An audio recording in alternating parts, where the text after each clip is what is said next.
పత్తి పంటలో పచ్చదోమ మరియు తెల్లదోమ కోసం జపాజ్,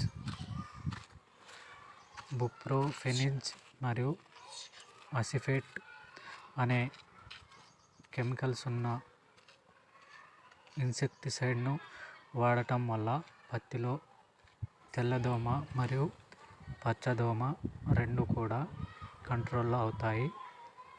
కాబట్టి రైతులు ఎకరాకి 250 గ్రాముల చొప్పున 150 నుంచి 200 లీటర్ల నీటిలో పిచికారీ చేసుకోవాలి.